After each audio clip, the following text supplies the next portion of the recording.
네, 오늘도 박 전 대통령 그리고 최순실 씨와 관련해서 SK 뇌물 관련한 공판이 있었습니다.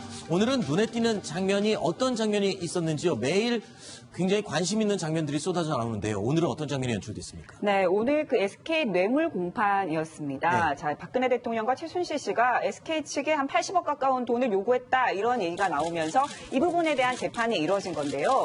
박근혜 대통령과 최순실 씨는 이게 사실이 아니라고 얘기를 하고 있기 때문에 좀 큰 소리가 나지 않을까, 좀 격분하는 상황도 벌어지지 않을까 해서 기자들이 굉장히 긴장을 하고 있었습니다. 그런데 네.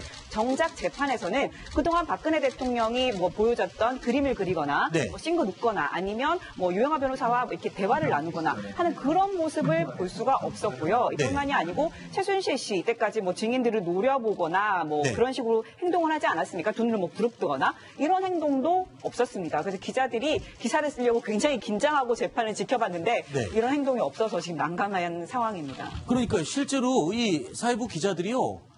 매번 그런 모습들이 보였거든요. 존다거나 그림을 그린다던가 웃는다든가 이런 모습들 때문에 오늘은 어떤 모습일까 정말 눈을 부릅뜨고 쳐다보고 있었답니다. 근데 아무런 행동을 하지 않았다고 해요. 이것도 다 어떤 TV 보도를 통해서 접했고 또 변호인단들이 가서 얘기를 해주기 때문에 의식을 한 행동인 거죠.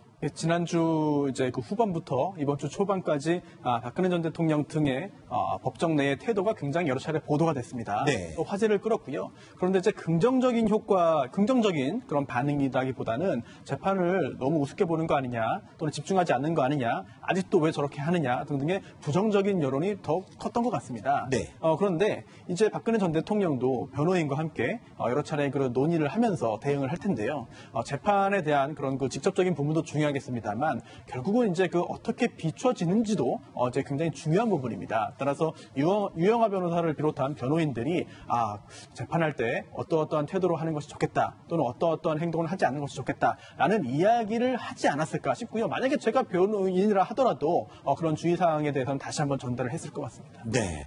자, 이런 가운데 최순실 씨가 또 다른 구치소로 이감이 될 가능성이 있다고 하는데 어디로 가는 겁니까? 그리고 왜 가는 겁니까? 네, 최순실 씨 처음에 이제 구속이 될 때는 네. 서울구치소로 갔습니다. 그렇죠. 네, 의왕에 있는 서울구치소로 갔는데 박근혜 대통령이 이 서울구치소에 수감이 되면서 서울 남부구치소, 구로에 있는 남부구치소로 이감이 됐죠. 그랬었죠. 그런데 이 최순실 씨가 이 남부구치소에서 서울중앙지법까지 재판을 받으러 왔다 갔다 하는데 너무 시간이 걸린다 이렇게 민원을 제기해서요. 네. 그래서 다른 곳으로 옮겨달라 이렇게 요구를 했고 네. 지금 검찰 측에서는 그러면 조만간 과천에서 이 송파구 문정동으로 옮기는 성동구치소로 이감을 하는 방안을 검토하고 있다고 합니다. 그렇군요. 자, 그리고요. 지금 이 박근혜 전 대통령의 재판 선고 내용을 생중계할지 여부에 대한 판사들의 의견 조사가 있었다고 하는데 어떤 내용으로 조사가 있었고 결과는 어떻게 나왔습니까? 예.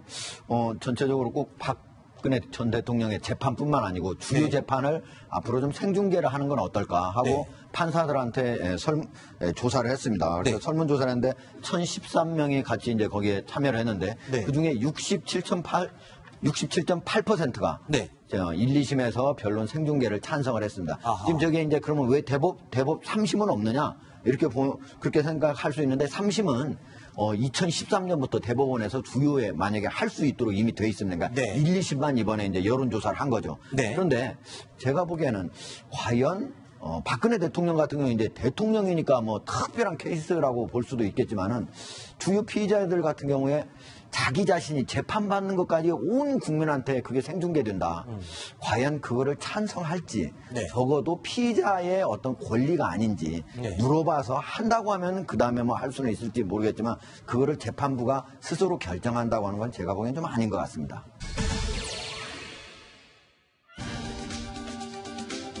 자, 미국 워싱턴 DC 부근에 있는 야구장에서 총기 난사 사건이 발생했습니다. 현장에서 야구 연습을 하던 미국 공화당 하원 의원이 총에 맞아 중상을 입었습니다. 박세윤 기자, 어떻게 된 일입니까? 네, 지금 미국 버지니아주 알렉산드리아 공원의 야구장에서 현지 시각으로 어제죠. 이 의원들이, 공화당 하원 의원들이 원래 내일, 그러니까 현지 시각으로 내일 친선 야구 경기가 열리는데요. 그것을 대비해서 연습을 하고 있었습니다. 그렇게 연습을 하고 있는데 있었는데 갑자기 이 총격범이 나타나서 소총 5, 60발을 발사를 한 거죠. 그 바람에 이 여당의 3인자인 이 스컬리스 하원 의원 원내 총무가 엉덩이 부분에 총상을 입어서 네. 지금 병원으로 이송이 됐는데 좀 상태가 많이 좋지 않습니다. 중태고요. 이 외에 의회 경찰 2명과 직원 1명도 총상을 입었습니다. 네. 이 총격 사고 직후에는요, 한 미치광이의 지시 아니냐, 뭐 이렇게 됐었는데, 총격범, 어떤 사람입니까? 네, 66세의 제임스 호지키슨이라는 사람인데요. 좀 약간 좀 특이한 사실이 있습니다. 바로 정치와 좀 연관이 있는 것 같습니다. 정치성이. 지난 대선 때 민주당 대선 후보 경선 과정에서 이제 버니 샌더스가 이제 경선에서 경쟁을 했는데요. 후보가 되지 못했습니다만 그때 경선 캠프 자원봉사를 했다고 합니다. 아하. 그리고 또 공화당을 끝장내자라고 하는 그런 또 반공화당, 반트럼프 모임에 가담을 했고 SNS에도 그런 성향의 글을 그동안 여러 차례 올렸다고 하는데요. 네. 더욱 충격적인 사실은 이게 한 4개월 전부터 이 범행 장소 인근에서 노숙 생활을 했고 네. 또한 실제로 총격을 가하기 직전에 네. 의원들에게 당신의 소속이 공화당이냐 민주당이냐 이렇게 물었다고 하는데요. 이렇게 물어서 공화당 소속이라는 것을 확인되면 총격을 가했다고 하는 참 믿기 어려운 그런 소식이 있고요. 네. 또 하나 총격을 받았습니다. 이제 검거 과정에서 진압 과정에서 총격을 받았고요. 병원으로 옮겨졌지만 사망을 했기 때문에 보다 더 구체적인 범행 과정이나 동기를 확인하기는 어려운 상황인 것 같습니다. 네. 자, 이 총격범이 지지했다는 샌더슨. 자, 지난 미국 대선에서요, 경선에 직접 참여를 해서 돌풍을 일으키기도 했던 경선 후보였죠. 샌더스가요, 이런 얘기를 했습니다. 트럼프를 비난했었는데, 들어보시죠. I think Donald Trump is totally unfit to be president of the United States. We are in a pivotal moment in American history. We have a president who is delusional in many respects, a pathological liar. I don't need to be disrespectful. This guy is a fraud. This guy ran for president of the United States saying, Donald Trump, I'm going to take on Wall Street. These guys are getting away with murder. 자, 이 총격범은 샌더스를 지지한다고 했습니다. 그래서 이 샌더스가 입장이 조금 난처해질 것 같기도 하고요. 이번 총격 사건이 정치적인 사건이었다라는 말로도 번질 위험이 커졌습니다. 그런데 총격 사건 뒤에요, 이 총격범을 비난하는 성명을 냈습니다. 이렇게 얘기를 했죠? 네, 그렇습니다. 아무래도 이 총격범이 버니 샌더스의 지지자이고 또 자원봉사까지 한 얘기가 나오다 보니까 발빠르게 이 연관성을 차단을 그렇죠. 한 겁니다. 빨리 끊어야겠죠. 네, 샌더스 그렇습니다. 입장에서. 샌더스 상원의원 같은 경우에는 총격 소식을 듣고 비열한 행위에 구역질이 난다. 진정한 변화는 비폭력을 통해서만 이루어질 수 있다라고 하면서 이 부상당한 그 스컬리스 의원 이런 분들이 빨리 회복하길 기원한다라고 감사의 표시를 했습니다. 네. 자, 일단 트럼프 대통령도 피격당한 의원의 회복을 기원하면서 병문안까지 갔었다고 했는데요. 자, 일단은 회복 빨리 하기를 바라고요. 이게 정치적인 이야기로 번지지 않았으면 하는 바람을 가져봅니다. 미국 내가 워낙 지금 민주당과 공화당 첨예하게 갈라져 있죠. 자, 오는 7월에 개봉을 앞둔 의미 있는 영화가 한 편 있습니다. 군함도라는 제목의 영화인데요. 주로 액션 영화를 만들어서 흥행을 이끌어오던 유승환 감독이 이번에는 다소 무거운 주제를 영화로 들고 나왔습니다. 오늘 제작 발표회가 있었죠? 네, 그렇습니다. 서울 용산구 국립중앙박물관에서 제작 발표회가 열렸는데요. 지금 보시면 이 아까 말씀하신 유승환 감독뿐만 아니라 그 굉장히 유명한 태양의 후예를 찍은 이 송중기 씨 아하. 그리고 탤런트 소지섭 씨가 주연을 했습니다. 지금 거기 같이 나와 있는 모습인데요. 이 군함도라는 영화 자체가 일제강점기에 강제징용을 당한 사람들 네. 얘기입니다. 그러다 보니까 배우들이 그런 걸 표현하기 위해서 살도 굉장히 많이 빼고 머리도 거의 빡빡 밀고 뭐 이렇게 해서 열연을 펼쳤다고 합니다. 근데 이 등장한 배우들이 특별한 소지품들을 착용하고 나와서 눈길을 끌었다고요? 어떤 겁니까? 네, 우선 팔에 하고 있는 게 군함도 팔찌인데요. 요즘에는 네. 이제 영화 신작 개봉하면 홍보용으로 많이 만들어서 하고 그렇죠. 있습니다. 이거는 흔하게 볼 수 있는 팔찌인데요. 가슴에 단 배지가 지금 의미가 있어요. 그렇습니다. 바로 위안부 후원 배지라고 네. 할 수 있겠는데요.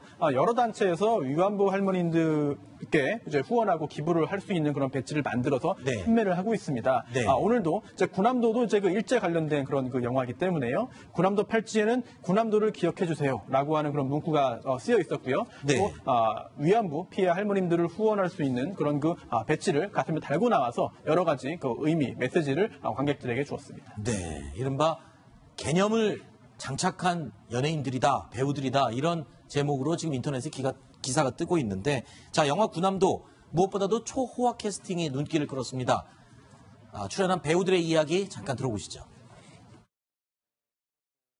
정말 최선을 다했으니까 이제는 또 즐겨주셨으면 좋겠고 또 저희 영화 군함도 많은 사랑 부탁드리고 또 좋은 기사 잘 부탁드리겠습니다. 감사합니다. 극장에서 큰 화면으로 저희 영화를 보시면 아마 가슴이 정말 뜨거워질 거라고 생각합니다. 7월 달에 또 여러분들께 좋은 공모를 만들어서 잘 보낼 테니까 조금만 기다려 주십시오. 감사합니다. 하루빨리 위안부 피해자 할머니들의 문제도 해결됐으면 좋겠습니다. 자, 군함도 이 역사적인 사실, 일제시대 역사적인 사실을 기반으로 한다 했는데 군함도가 섬 이름이잖아요. 예. 어떤 섬입니까? 지도 보면서 좀 설명해 주시죠. 예, 일본에서 이제 서남 쪽에 하시마 섬인데, 우리가 이제 지금 보면은 마치 군함. 그러네요. 모양이 예, 군함. 그 항공모함 같은 그 군함처럼 보이잖아요. 그래서 이게 섬 하나입니까? 그렇죠, 예. 그렇군요. 그래서 이제 우리가 군함도라고 부르는데 사실은 일본에서는 하시마라고 하는 말은 이렇게 하시마, 이게 뚜안다오라고 해가지고 이렇게 뭐를 받친다 이런 뜻입니다. 그러니까 이제 우리하고 좀 생각은 좀 다른 건데 우리나라 그 일제시대 1940년대 우리 약 조선인 800명 정도가 거기에 가서 강제징용을 당했고 네. 저기에 한번 들어가면은 하루에 12시간씩 일을 시켰다고 그래요. 아이고. 그래서 저기서 죽은 사람만 무려 122명이나 됩니다. 네. 그래가지고 저희 실제로 탈출하려고 했다가 저기서 잡혀가지고 죽은 사람도 많이 있고 해서 우리한테는 사실은 한이 서린 곳인데 그렇군요. 일본이 최근에 저기를 세계 문화유산으로 등재를 해가지고 네. 많은 지탄을 받았었죠. 자, 오늘 이 제작 발표회 자리에서는요, 이 영화 감독 유승환 감독에게 일본 매체의 기자가 물었습니다. 한일 관계에 대해서도 물었고요, 이 영화의 소재에 대해서도 질문했습니다. 그런데 류 감독이요, 아주 속 시원한 대답을 했습니다. 들어보시죠. 이 영화가 히트하면 아마 한일 관계에 대해 어느 정도 영향 미치겠다고 생각하십니까? 실제 국민 총동원령이 내려지고 나서 많은 조선인들이 자신의 의도와 다르게 징집되었다. 자신이 원치 않은 방식으로 그 노동을 했고 거기에 대한 임금과 대우를 제대로 받지를 못했다. 이것은 제가 취재한 바 사실입니다. 저희는 이제 그 조선인들 400여 명이 집단 탈출을 하는 것이 메인 이제 스토리가 되게 되는데 실제로 집단 탈출에 대한 시도는 있었으나 집단 탈출이 성공한 적은 없었다고 해요. 저는 한일 관계가 진심으로 가까운 이웃과의 관계가 잘 풀려가기를 바라는 사람입니다. 그런데 짚고 넘어갈 건 짚고 넘어가고 해결할 건 해결하고 넘어가야 되는 것이 맞는 거 아니겠어요? 자, 유승환 감독의 한일 관계 좋게 되길 바란다. 하지만 짚고 넘어갈 건 짚고 넘어가고 밝힐 건 밝히고 할 건 해야 되는 게 아니냐. 정말 속 시원한 대답이었습니다.